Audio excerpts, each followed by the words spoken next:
Good morning, South Jersey, AM 1490 Sports Betting Radio, extending the play. Johnny Mack alongside my buddy Ryan Rothstein, talking NFL and Eagles as we always do on extending the play. But I do want to start because we have a little bit of important breaking news for the Delaware Valley, and Ryan came into the studio rocking his 76ers sort of fleece. Is that a fleece type thing? Sure, we can call it a fleece. We can call it a fleece. Yeah, whatever we want to call it. It works. Joel Embiid, not great, but could have been much worse.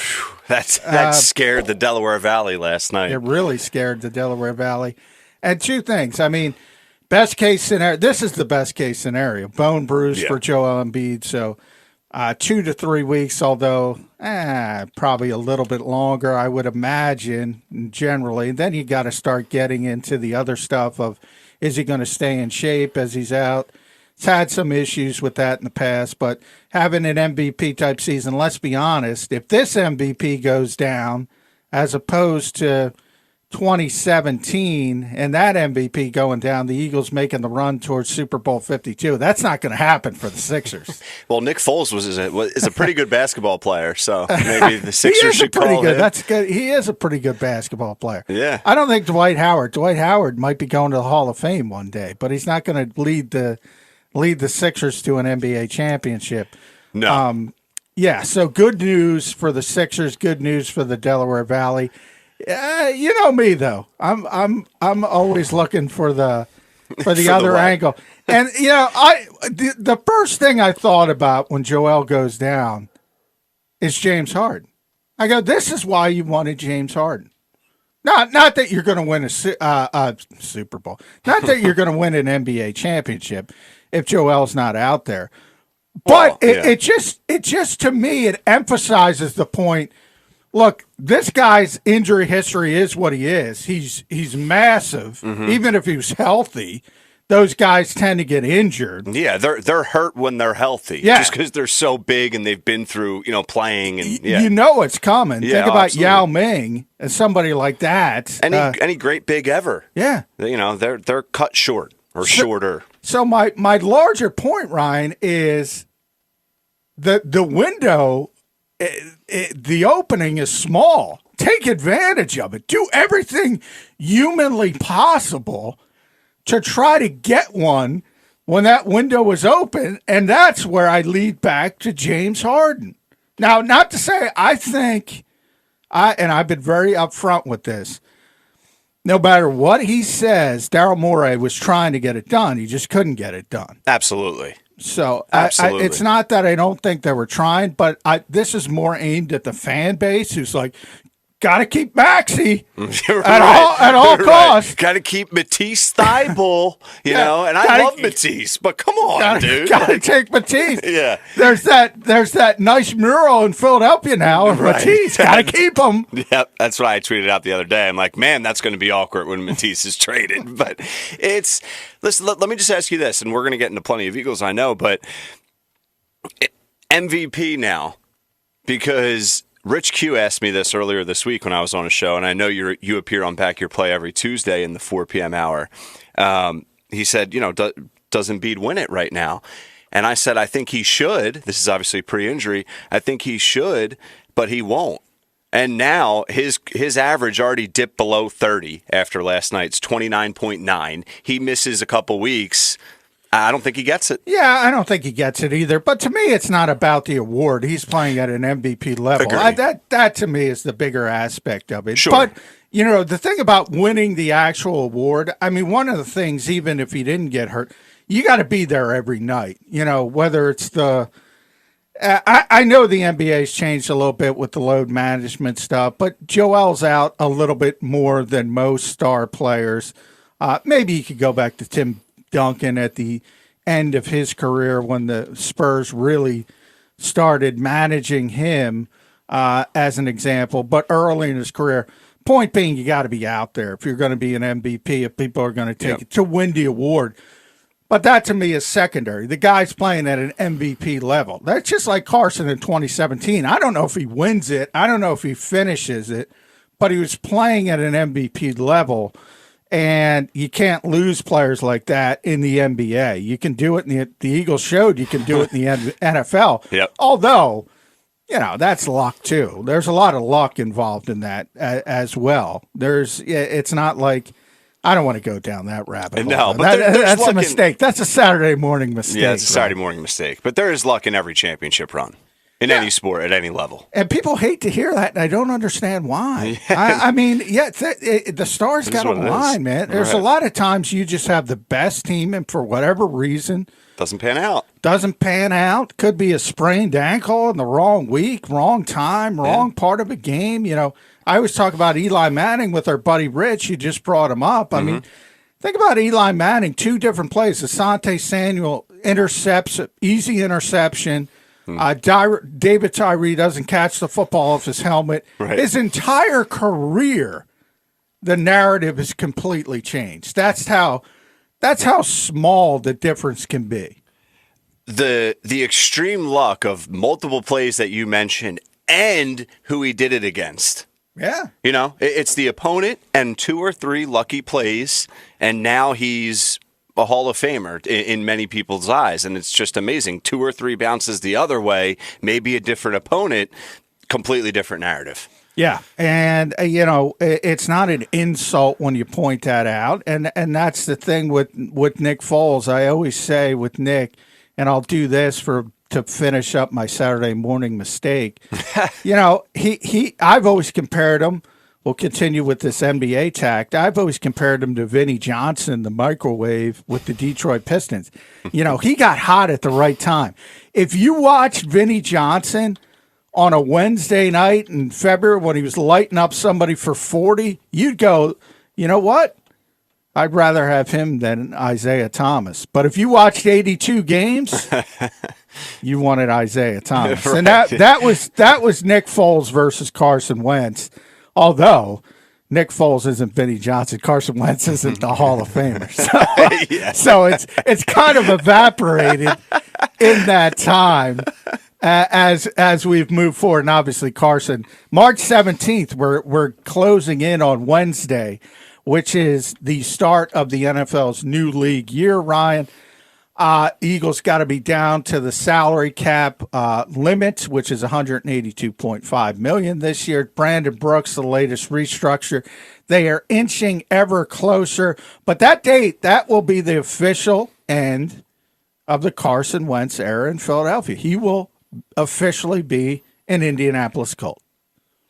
What's changed besides the books becoming official? I guess right. March 17th. It's just time to take a step back and look at it, and really think about the reason why is because one of the things we're going to talk about. We talked on your show, The Fix, a little bit last night. Trey Lance having his pro day, and Trey Lance, for those who don't know, plays at North Dakota State, which obviously is where Carson Wentz went. He won a national championship there. Carson won a national championship there. Trey Lance never lost, I believe, at North Dakota State. Only played essentially one season because of the pandemic, canceling things at that level last season. And he had to get ready for the NFL draft. So many interesting dichotomies to talk about as far as him, because look, he belongs in the conversation as a top 10 pick in this draft, and that means he belongs in the conversation with the Philadelphia Eagles like every other projected top 10 pick. But as we now know, there are certain guys X'd out by the owner of this organization, and that to me is not a good thing. Not a good thing, Ryan. No, it's certainly not. I mean, I want to ask you about, listen, and this is a crazy hypothetical, and we don't need to spend too much time on this, but it just could paint a picture. Let's say Carson Wentz was never an Eagle. For the sake of this conversation, do the Eagles draft Lance this year? Right? He's in the conversation. Sure, he's like you said, he's in the top 10 range. But he just seems like the perfect guy that the Eagles would get if they're in need of a quarterback, if they're not coming out of the mud from this Wentz story and situation over the past couple of years. And I think that was a brilliant way of putting that, Ryan. We're going to continue to discuss that after the break. You hit that on the head here on Extending the Play Saturday morning. South Jersey chilly. South Jersey Saturday morning. More after the break. AM 1490 Sports Betting Radio. Welcome back. Extending the Play. AM 1490 Sports Betting Radio. I'm John McMullen. Ryan Rothstein in the studio, punching all the right buttons. Thanks to Ryan. Make sure you listen to Ryan every night here on AM 1490 on The Fix. I'm there every night, Monday through Friday at 7:30. You can listen to us on demand anytime you want on the JAKIB Media YouTube channel. That's JAKIB. Our executive producer, Xander Krause, is up in Vermont. Hope he's having fun out there. So you'll have a little bit of a lag, but everything will pick up Sunday, Monday night, so you can always listen to us on demand there. Wanted to make that clear. And I want to get back, Ryan. You said an interesting thing before the break because Trey Lance had his pro day yesterday. A lot of hype, performed very well, whatever that means, throwing against air. Nothing's supposed to hit the ground. Nothing did hit the ground. But nonetheless, he's a really talented kid from a physical standpoint. He's a big dude. Yeah, he really is. I didn't realize he's that strong. He's got everything from a physical standpoint that you would need to play quarterback, especially in the modern NFL when you're looking for that dual threat ability to extend the play. Cheap plug there. And I don't want to say scared. If you're scared, go adopt a dog or rescue the dog. And by the way, as a dog lover, the dog will rescue you. That's right. It always does. It always does. But, you brought up a point.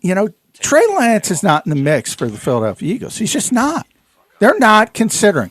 Now, Brian Johnson was there, the new quarterbacks coach. Shane Steichen, the new Eagles offensive coordinator, was there.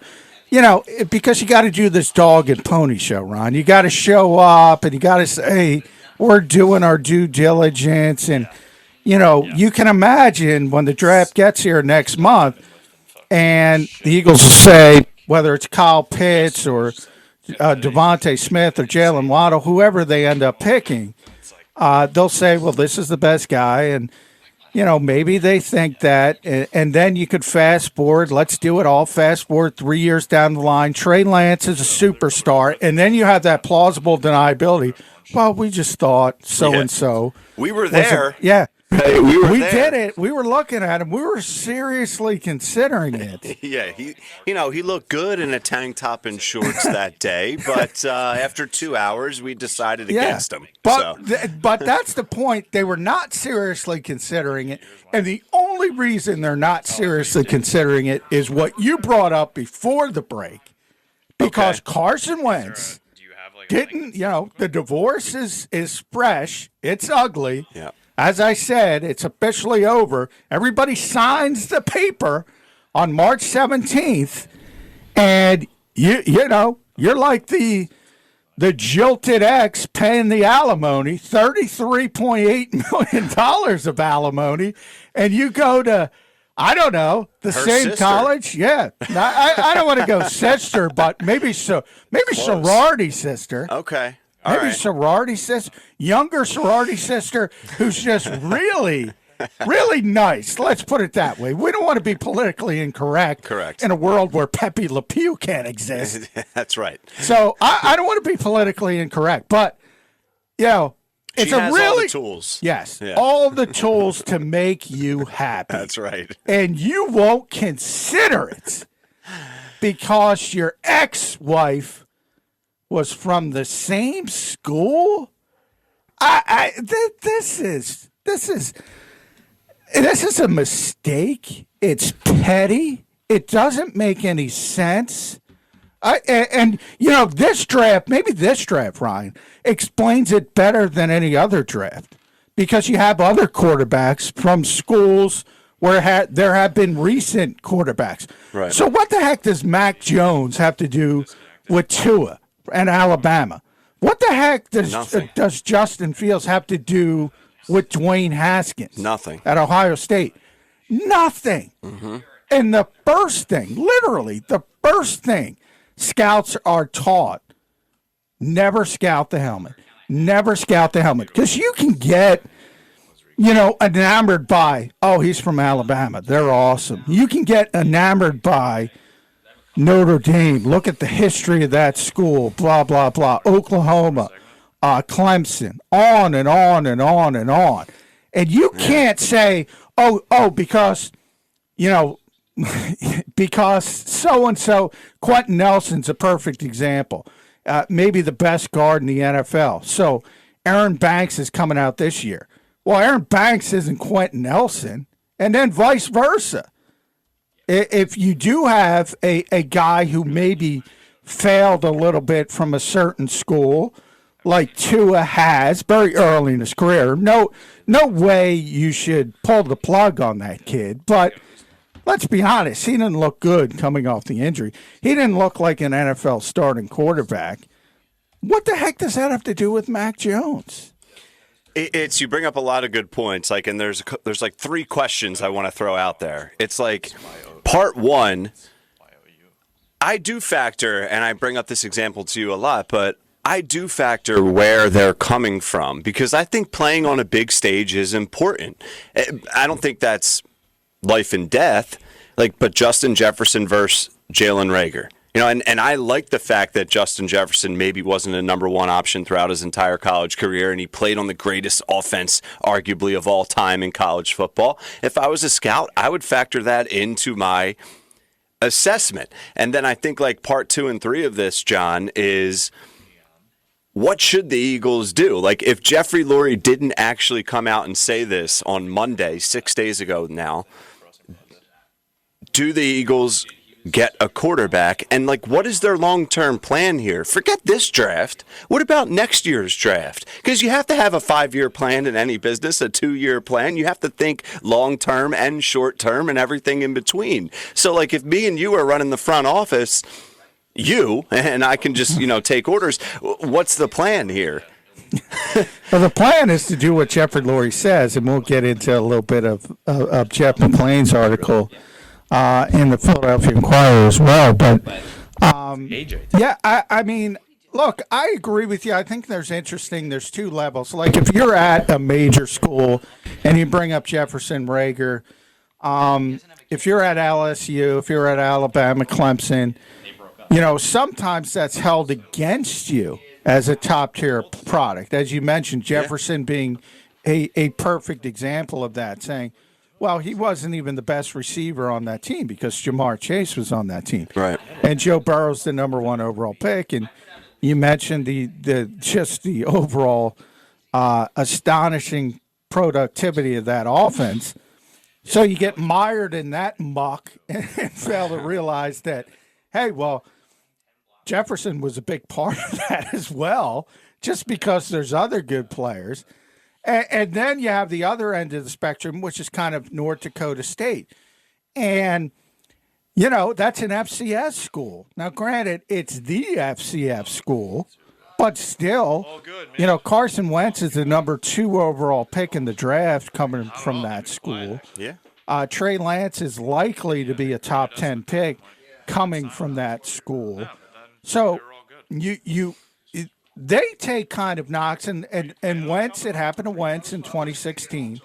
It's happening to Lance now. People will speculate he hasn't played anybody. He hasn't played any FBS opponents. So that's one of the knocks against Trey Lance. So and that's why scouts are taught that way. They're like, just look at the player, focus on the player, evaluate the player, project the player. And that last part is the most difficult part. Anybody can evaluate. Tim Tebow is a perfect example of that. I mean, that's one of the greatest college football players of all time. Probably the greatest. That's just my opinion. He's in the conversation. Yeah, he has to be. I mean, he has to be.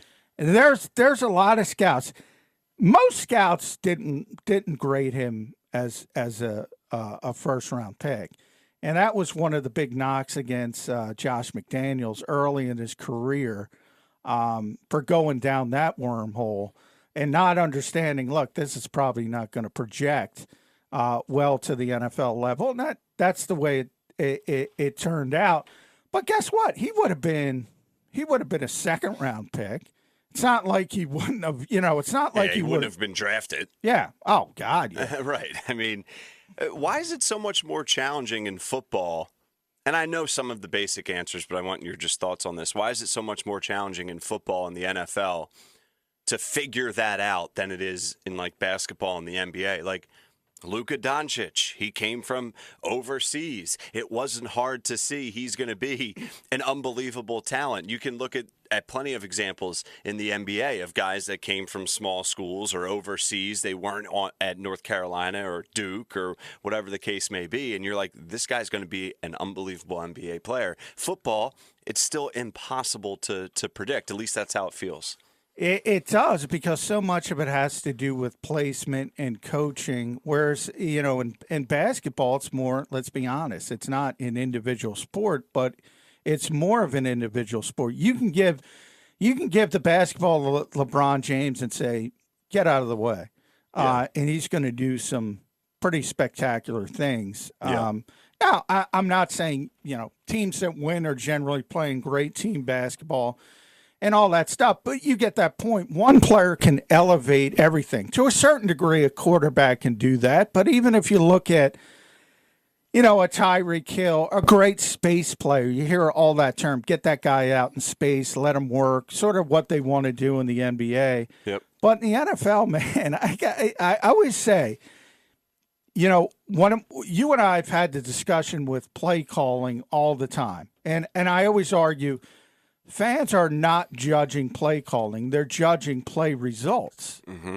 Because you have no idea what's supposed to be executed. Now, then you have the film nerds. They go, oh, I know he's supposed, and they study the film. I'm not trying to say you don't know what's supposed to happen. I'm saying you're judging a coach on the fact that the left guard missed a block. Right. Yeah. You're playing checkers when the coaches are playing chess. Yeah, I mean, and that's why coaches always talk about execution. It's turned into a cliche. But if you don't execute the play that's called, no matter how brilliant it is, Bill Walsh or your run-of-the-mill RPO, it's not going to work. Right. If you got one missed block, if you got one missed assignment, and it just comes to, think about it. There's 11 guys on the field for an offense versus 5 guys on the floor for basketball. There's a lot that can go wrong in football when you're talking about scheme, X's and O's, coaching, and all that stuff. So I always go back to Donovan McNabb in 1999 because I think placement is so big for quarterbacks as well. I always think about some of those other guys who went in that draft. What if they were hooked up with Andy Reid and Donovan McNabb had to go to Cincinnati or Cleveland? What's the difference? Are we talking about, Tim Cows? Are we talking about Achilles Smith as a great quarterback? I probably not, but he's a lot better. Yeah, I mean, situation's everything, is it not? Especially for a young quarterback. We talk about quarterbacks that went to the Browns for 20 years, and I'm not sitting here saying that long list of quarterbacks, including Johnny Football, Johnny Manziel, and whatever, that list goes on, that they would be Tom Brady, but I don't know, is Jamarcus Russell something if he doesn't go to the Raiders? Is like so many bust examples. Yeah, I mean, those are probably, Johnny and Jamarcus, they Right. probably screwed themselves with off the field Absolutely. stuff. But there's so many, David Carr is the example I always give. That's a good one. Now, he's better than Derek Carr. Derek Carr's, from a trade standpoint, I'm saying he was obviously better than his brother as a number 1 overall pick. But his brother, Derek, is a much better NFL quarterback. You know why? Because he didn't get sacked 70 times a year. And then he was just devastated. His mind was shot from getting just overwhelmed in a tidal wave year after year after year. Now, maybe he just stunk. Maybe he was never going to be better. I don't know. But I think that probably had a big impact on his career. I think that's fair to say. So projection is the hardest part. And that's where player development, the one thing I criticize Doug Peterson's coaching staff for the most harshly is player development. I don't think they develop players well at all. I mean, can you give me an example of a player they've developed successfully in the past 10 years? Yeah, there's obviously good players on the team, but I think if you talk about recently, I mean, Dallas Goedert, Miles Sanders, all the young players that are, but even Miles, I've talked about Miles extensively. I get in trouble because he has gone backwards. You're not supposed to take a step back between year 1 and 2. That's where you're supposed to take the biggest leap forward. So even though he's a good player, I think that's another example of failing to develop players like you should. Mm-hmm. And I think maybe that's the best example in this current Eagles roster. Dallas Goedert as well, as I mentioned. But we'll continue this sort of narrative. I wanted to get into Jeff McClain's reports in the Philadelphia Inquirer. Continue to talk about Trey Lance and a shift on the NFL landscape as far as preparation to get ready for the NFL draft, which is, I think, changing in all sports. And we'll talk about that more on Extending the Play, AM 1490 Sports Betting Radio. Stay tuned.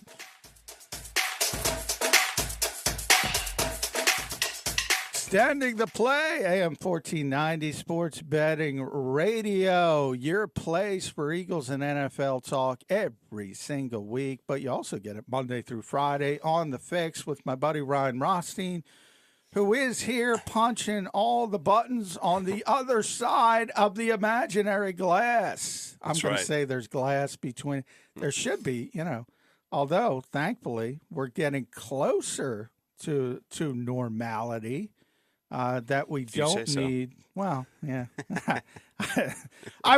Closer is not close. Okay, all right. You're right. I think we've taken a positive step. No, that's or fine. Two, maybe a positive shuffle. Okay. Maybe not a step, but we're going in the right direction. I think. Allegedly, yeah. And interestingly, by the way, for that little tidbit, NFL teams are going to be allowed to have their war rooms. Unless something goes dramatically wrong, which you always have to put that caveat on there. So instead of everybody being at their house, Jeffrey Lurie gets to overrule his people in person, Ryan Rothstein. Oh, perfect. Just like the old days.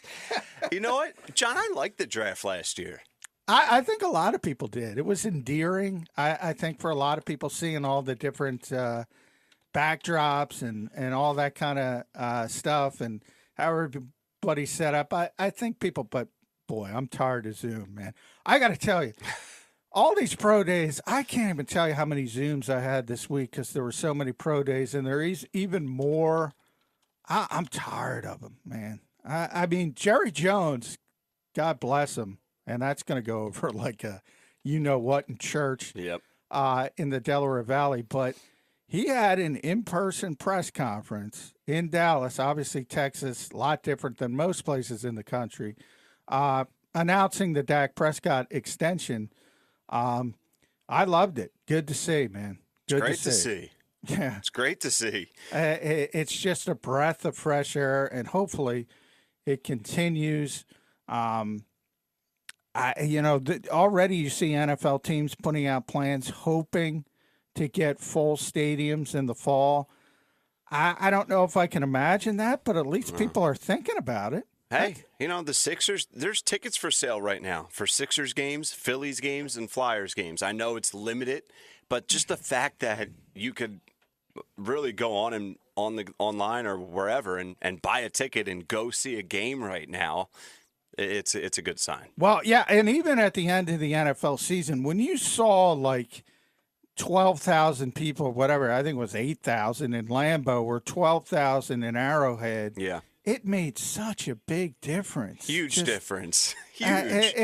It's just, I can tell you from being at those games in person, man, it was tough. It was a tough environment, just antiseptic. I call these NFL stadiums because they're all, billion-dollar palaces essentially now. The largest TV studios in the world, and it was just nothing. There's no vibe. There's no, and that was one of the most underrated parts. I talked about it all year from a betting standpoint, Ryan. There was no home field advantage. People would talk about home. I kid my buddy Rich Q on the on Back Your Play because he's a big Giants guy. Yeah. They went to Seattle and upset Seattle. What a spot to win in Seattle. Yeah, that's the normal mentality. Nobody's there. Yeah, You're not beating the 12th man. No. You're beating the 11th man. That's it. You're just going out to playing some pickup ball and you beat a team. But yeah, I mean, I remember, just to touch on this for a second, because I know you want to get to McLean's article. Eagles open at home this past season against L.A. They lose 37-19. Then they're at home in week 3 against Cincinnati. That's the overtime tie game. I mean, listen, I feel like they get at least one win if all things are quote-unquote normal there, and then maybe the season's completely different. Yeah, I agree with you. There were certain teams. Philadelphia's one of them. Because of the environment, New Orleans was one because it is tough to play. Yeah. In the Super Bowl, they turned out to be good.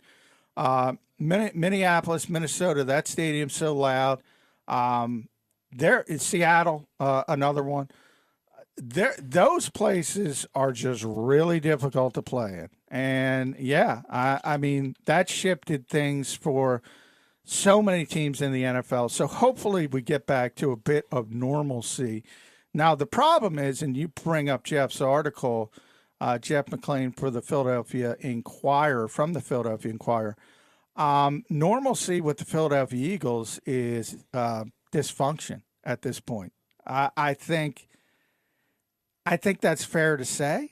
And I think while everybody is focused, and by the way, I wrote about this in Philly Voice weeks ago, when people are saying, how can Howie Roseman keep his job? How can Howie Roseman keep his job? And I said at the time, Ryan, he is to Jeffrey Lurie what Roger Goodell is to the NFL owners.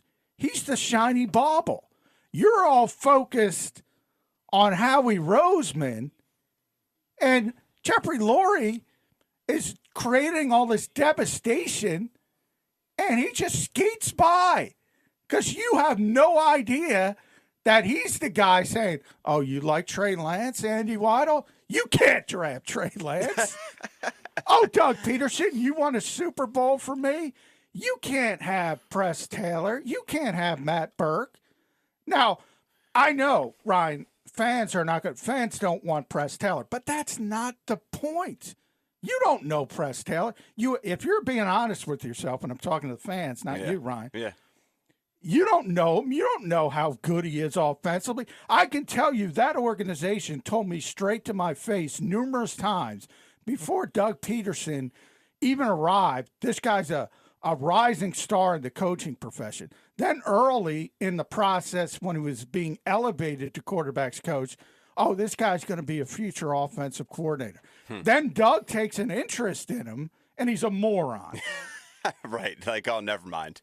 This guy stinks. I mean, not to say, hey, we'll see. And Press is a good guy, and I wish him all the luck in Indianapolis.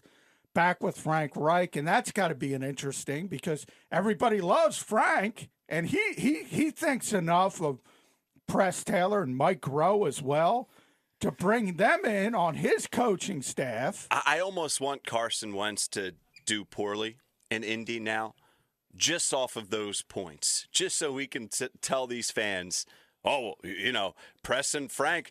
Frank is now a god to Philadelphia fans, especially on Eagles Twitter. And it's like, dude, listen, I like Frank a lot. Obviously a great guy. Obviously was a huge part of that Super Bowl run, and everything was just the perfect storm, and he was a piece of that storm. But he ain't the ant. Like, he's not. Well, and that's, a by wizard. the way, that's interesting, which Rob Motti and I reported really years ago, and was also in Jeff's piece. Back in 2016, the Eagles wanted to fire Frank Reich. They wanted to fire him after the 2016 season, and Doug Peterson stepped in and saved his job.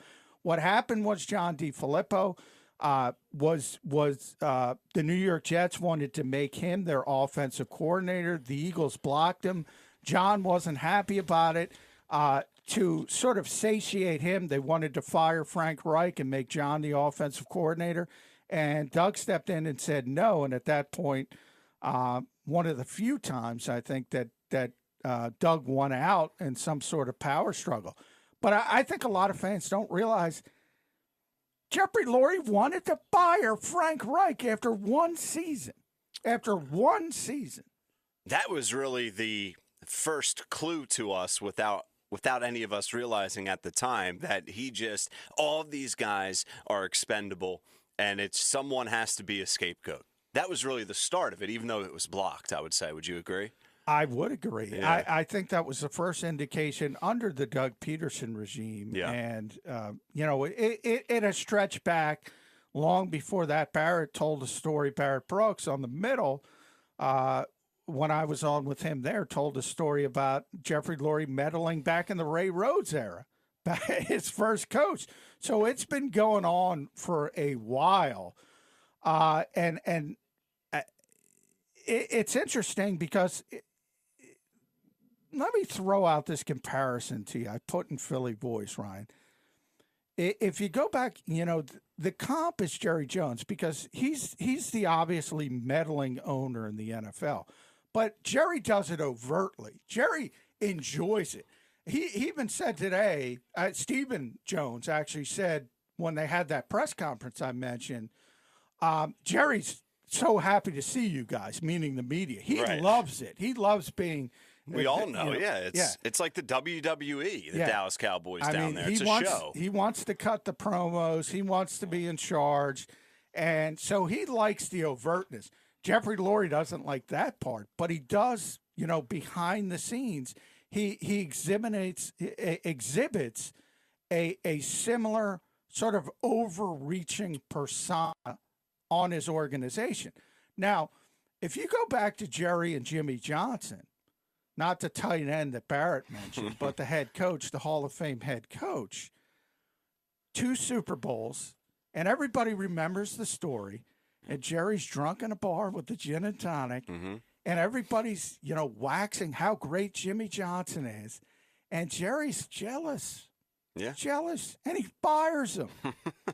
That's what has carried, I think, a lot of, I don't want to say perception, but the perception of Jerry Jones, because my point here, I would say Jeffrey Lurie right now is way worse as far as meddling goes, because Jerry Jones, at least he owns it, and he's more of like a Vince McMahon type. Like he wants the show, the cheerleaders, the best stadium in the world, and that's which it is, and that's what he's about, and everyone knows that. Jeffrey Lurie, it's like, well, I'm not going to get in the way, I'm not going to do this, and then he does that, and he's pressing buttons behind the scenes, and he doesn't step up in front of the media only when he wants to. That to me is way worse, way worse.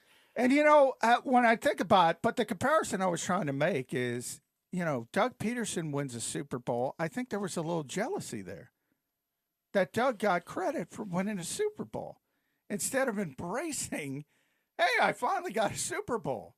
Yeah. I think there was a little bit of a Jerry Jones, Jimmy Johnson, and that would make Nick Sirianni Barry Switzer, which hopefully he can get a championship. Hopefully he's a better coach as well. Right. But different phases. Obviously, the Cowboys had a much better roster when Jerry made the change. Nonetheless, though, when I go to Jeffrey Lurie, to me, the head coach and like a first round pick, okay, the owner should be involved somewhat with those picks. Somewhat. Absolutely. I think he overreached, but those are decisions that have to go. He's got to be in those discussions. When you're talking about role players or when you're talking about position coaches, what the heck is the owner getting involved with that kind of stuff? That is the scary part to me. Well, how involved do you think he really is with the 4th round pick? Well, Barrett brought up, and that's why I bring up Barrett. Jimmy Johnson, the tight end, was a role player. Mm-hmm. And the head coach didn't know he was going to be cut. Right. Why is he getting involved with that stuff? Mike Rowe now was an offensive coordinator. Okay, but when he was a position coach, we go down to who took over for him? Carson Walsh. Carson Walsh. Who cares? And Jeffrey Lurie is sitting there saying, Carson Walsh has got to go. Right. Got to go. Yeah. Carson Walsh. I mean, are you kidding me, Brian Rothstein? That is my point. Yeah. Head coach, quarterback, that kind of stuff, okay. Carson Walsh. More extending the play, AM 1490. Trey Lance, after the break, want to talk about that and his preparation. Welcome back. Home stretch, extending the play, AM 1490, Sports Betting Radio. I'm Johnny Mack. Next to Ryan Rothstein, talking about your Philadelphia Eagles, the NFL. Big part of the season. I always tell people, my wife tells me, what the heck do you do all year? And I'm like, I'm busier in the off season than the regular season, and she doesn't understand why. She thinks I'm faking it. I'm not. She's faking it, but that's Right. it. That's another. Yeah. That's another. That's another discussion. But I can't, Pepe Le Pew. I can't get into the controversial stuff. No. But I do want to get into Trey Lance, and I want to finish, tie that up in a bow, because we started this on your show, The Fix, last night, and I find it very interesting because, the one thing the pandemic did for players like Trey Lance, who essentially, didn't play his last season in college because of the pandemic. They played one game, I think. He went down to Atlanta with Quincy Avery, who's a pretty high-profile personal quarterbacks coach, works with Deshaun Watson, interestingly, works with Jalen Hurts on things like fundamentals, getting better with your eye work, watching film, all the boring stuff that John DiFilippo was so great at with Carson Wentz back in the day. Are you able to hear? Okay. Versus, Testing. playing at North Dakota State, where you're going to win every game by 40 points. You're going to beat everybody up. And I started to think to myself, what's better for preparation for the NFL draft? Working on those fundamentals that everybody has flaws in. One thing I always talk to NFL scouts this time of year, Ryan, and when they talk about quarterbacks, the first thing they always mention is how poor mechanically these guys are coming out of college these days. So I'm thinking to myself, well, Trey is working with a guy who is used to handling all these NFL quarterbacks, improving their footwork, improving their mechanics, 8 hours a day. That's all he's doing. Mm-hmm. Is he better or less prepared for the draft by not playing? By not playing what? In the games. In other words, doing that grunt work and doing the fundamentals constantly, the boring stuff, versus going out on Saturdays and just dominating. Is he better prepared? I think he might be better. I think he might be. Yeah. You can make a strong argument he's better prepared. Sure. And you talk about, like, I almost think if you have all the tools, and this is a perfect storm within itself, Wentz and Trey Lance, you're better than the competition, and that's when you can really work on things both in the game and even out of the game, like you're saying. So as long as you have that potential, which both of those guys do and did, yeah, I think that can definitely be an advantage. And circling back to Jalen Hurts, one of the reasons I have optimism over Jalen Hurts as a second-round pick. Look, obviously he doesn't have the high-level, high-ceiling skill set. Daniel Jeremiah said this week on his conference call. He said, "Look, Lance and Justin Fields, they're just more gifted. Yeah. They have higher ceilings." But one of the things I'm positive about Jalen Hurts on is he's been working with Avery, because he came in like every other college coach, and his mechanics stunk. Right. I got news for you. 5 years in, Carson Wentz's mechanics stunk. Sure. And they regressed after John DeFilippo left. So, Jalen is down working every day with Quincy Avery, doing the same thing. So that, to me, is a huge positive from his standpoint as well. It is, but then, and we're short on time here, but then it's like, if you're a scout, how do you assess what's important, what's not? Well, the scouts, it's tougher for them. I know, yeah, absolutely. I mean, it's impossible. They have a really, really tough job. And I don't think it's getting any easier as we go through this process. No combine. As I said, all these Zoom pro days, everybody's limited. You can only have a certain amount of people to watch these players. You don't get that face-to-face time as much as you would typically. You don't have the top 30 visits. Those still haven't been approved. The medical stuff, which might be the most important of all, that's dramatically scaled back. So a lot of uncertainty as we head towards the NFL draft. And, we'll be getting into draft talk really, really deep here on Extending the Play in the coming weeks. So everybody stay tuned here on AM 1490 Sports Betting Radio. Listen to Ryan every night on The Fix, 7 to 10. And we'll be back next week, next Saturday morning, to extend the play. Until then, South Jersey, enjoy your weekend.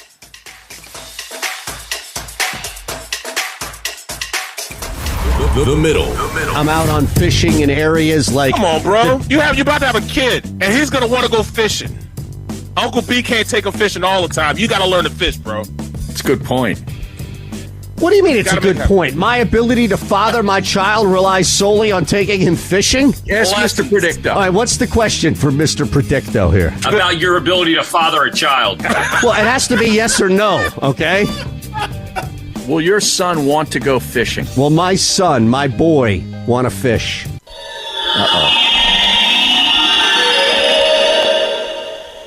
The signs say no. Huh? Oh! That's it. I'm walking off the set like Maury. Boom, boom. I'm out. Drop the mic. See ya. You're not capable of dropping the mic. Oh, my goodness. I'll roll with that Mr. Predict. This is my guy right here. The Middle with Eitan Shander, Barrett Brooks, and Harry Mays. Weekdays from 11 a.m. to 1 p.m. Eastern.